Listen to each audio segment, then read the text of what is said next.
In this video, I want to take the terms that we've learned concerning semiotics, also known as semantics, also known as signage or the study of signs, and apply them to communication. By the way, you might see a little something moving in the background there, but I have a bird. I have paint. One of my favorite pets to have is a tamed parakeet.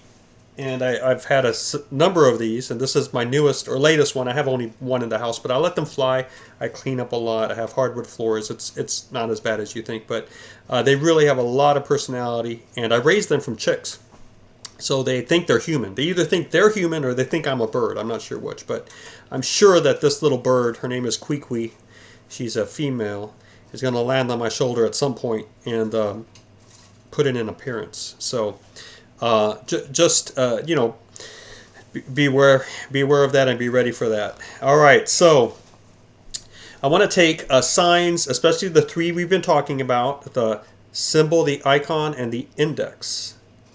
And I want to apply them to the communication triad. That's another term you need to know. Remember, I said in your general learning journal, you should just be jotting down these terms. You don't necessarily have to have definitions, because you can go online and find definitions for these. They're out there. You can find videos on this, all right? But I do want you to know the terms: epistemology, semantics, semiotics, signs, signage, icon, symbol, index. And now here we're going to be talking about the communication triad. By the way, whenever there is a term of my own invention, if you will, I'll mention it as being idiosyncratic to me. That means specific to me and not in current use. And here in the communication triad, you have an author. And I know you might be thinking in terms of, well, this person is just producing books. But author is anybody who creates a message. I'm an author right now creating a message, right? And you're the audience. Okay, so you have an author, a message, and an audience. Now, to make it easy to understand, I'm going to say that there are 3 A's here, the AAA scheme, if you will: audience, arena, and author. Author, arena, audience. Arena is always in the middle, because the author creates a message and then puts it forward into an arena that the audience enters to receive. Audience, arena, author. Okay? Now, the arena is where the signs get transferred. They get moved from one mind to another. And the arena is a physical space. It's a video. You might not think of the video that you're watching as a physical space, but if you can get onto the electronic level and see the charge elements, the electrons, the protons, the neutrons, the way that they're operating on some sort of elemental hardware, like a gold wire, a gold filigree setting, or a copper situation, a tin situation, where the electrons are running around and magnetic charges are being felt and produced, and because of that, cause and effect is happening to produce little bursts of energy on your screen that is sending the photons into your eyes. That's a physical space. That's the arena, all right? And that's where the signs exist. And then you, as an author, get into that arena and you receive those signs, whether it's a symbol, an index, or an icon. All right. Now, the arena is all about signs. The author is all about creating a message and coding it into the signs, putting it into the arena, and then the audience comes, receives the message, and decodes it. You know codes, all right? You know codes. You know the physical code.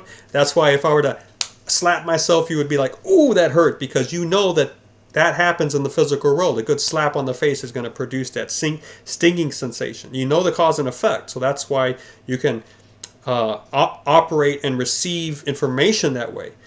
You've learned the symbols of sound and the words from kindergarten. So you recognize the words and you know the language. You've learned those codes. And you've also learned the codes of iconography by recognizing on the screen, oh, that looks like a human. That looks like Dr. Horn. There's Dr. Horn. Obviously, I'm not on your screen. I'm over here in Ohio, or we're, sitting in a chair. That's an icon. You're dealing with a moving icon, right? I'll be still so you can see that was an icon. So you live in this world. You need to understand it, okay?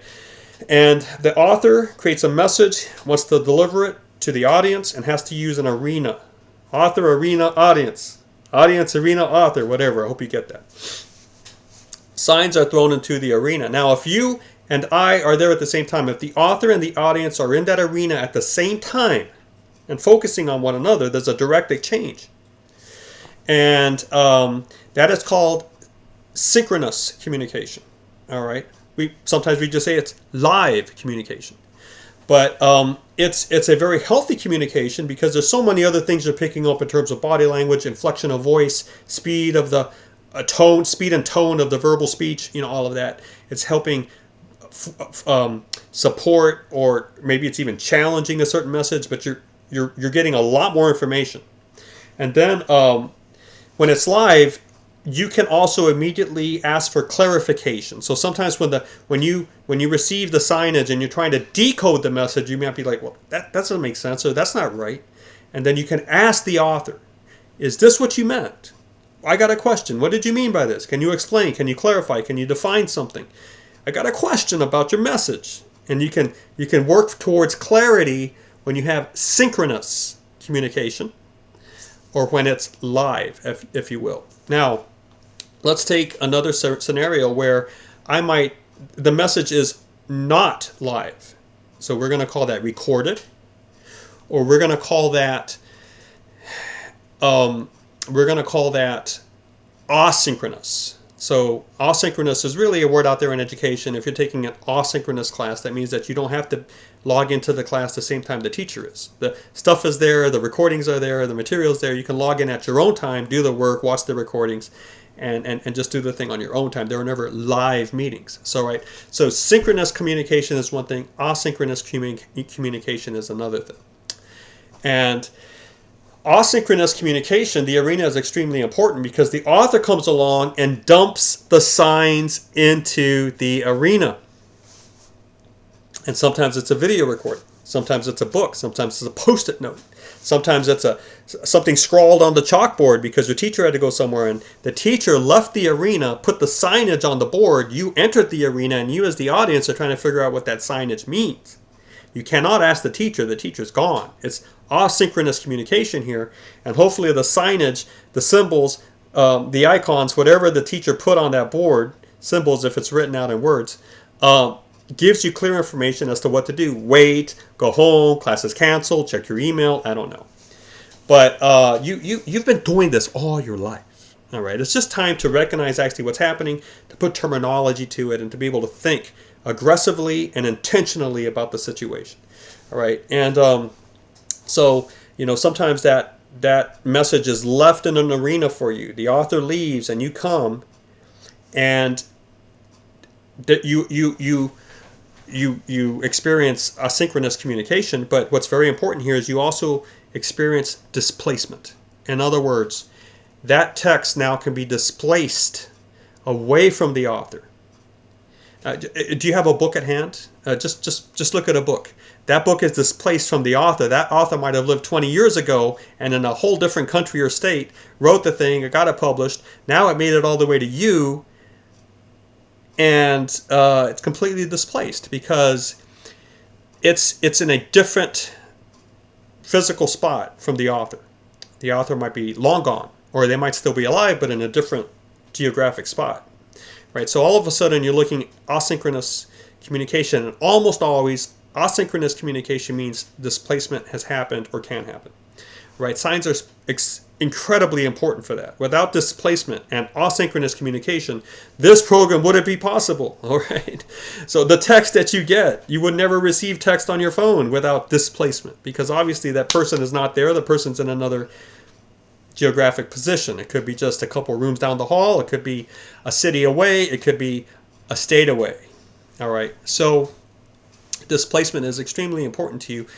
And it's made possible by asynchronous communication, which itself happens because a message has been left in an arena for you, the audience, to come and get it. And the arena works because that's what signs do. It's just that simple. All right. So let's review quickly the communication triad. You have author, and then you have a message and an audience. But I would prefer to think of the message as an arena space where signs are exchanged. Sometimes the audience and the author are in the arena together, and the message is synchronous. It's live, it's happening at the same time.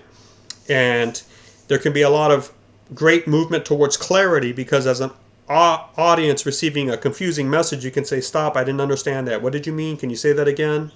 Right? So there can be automatic fixing from the source itself, right? Who better knows what that message should mean than the author? Which is where we get our word authority from. So authority is an old word coming from the act of authorship, because the author had the highest right to speak to what the message was, right? When there was questions about the message. So you would appeal to the authority of the message's font or source, the author. The words are connected. Now, sometimes you get a message that is not live, it's recorded, and it might be left there for you. And that's left in the arena as a displaced message, as an asynchronous message, because you can approach it at a time when the author has disappeared. That sometimes allows for confusion or misinterpretation or problems in interpretation. All right. Now, the study of interpretation is called hermeneutics. It's not that hard of a word, and you should probably learn how to spell it. It's extremely important because you are hermeneutical creatures. You do this for a living, literally. Okay. So hermeneutics is coming from the Greek. It's named after the god Hermes, because Hermes is not a major god. Hermes is a messenger god in Greek mythology. Hermes is sent by the Olympian gods to bring messages to the Grecian heroes or people. And Hermes is the bringer of the message. And all he does is he just gives the signage. And sometimes the receiver of that message is like, what does this mean? And Hermes is like, I don't know.